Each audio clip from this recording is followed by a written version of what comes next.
स्वप्नर मूल्य सोमनाथ जणे मेधावी छात्र से प्रथमे स्कूल रु कॉलेज पर्यंत प्रत्येक परीक्षा प्रथम स्थान पाइथिले। गाँर लोक माने सबुबेले कहूथिले एई छुआटी दिने बड़ अधिकारी हेबो। तांको पिता जणे कृषक साधारण आयरे ताकू पढ़ाउथिले।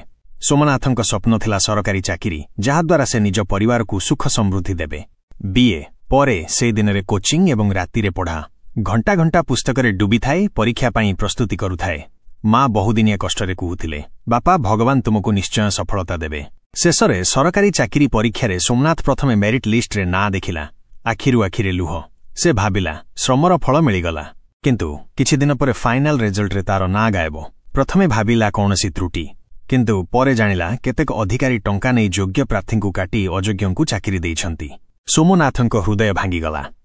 से मां को कहिला मां पढ़िली कष्ट कली किंतु चाकिरी हेला अन्य मानकर जहांक पाखरे टंका अछि। एमिति व्यवस्थारे मेधावी युवकंकर स्वप्न काहींकि चूर्ण विचूर्ण हेउछि। मांक आखिरे लुह किंतु से मध्य भल पाइबार कथा कहिले बापा सत्य को अधिक दिन लुचाई पारिबे नाही। तुमे निज पादरे दौड़िब निज जीवन रे सफलता हासिल करिब। सरकारी द्वार बंद हेले मध्य आउ केतेक द्वार खोली थाए। सोमनाथ सेई दिनरु निष्पत्ति कले चाकिरी रे दुर्नीति मोर स्वप्न को ध्वंस करि पारिबो नाही। मु निजे किछि करिबि जेउठारे मोर परिश्रमर मूल्य मिलिबो। से धार करज करी एक कोचिंग सेंटर खोलिले। अनेक युवक युवती सेथिरु पढ़ी सरकारी परीक्षा रे सफलता पाइले। सोमनाथ निजे सीना चाकिरी पाई पारिलेनी किंतु अन्यमानक स्वप्न पूरण कराइबारे सक्षम हेले।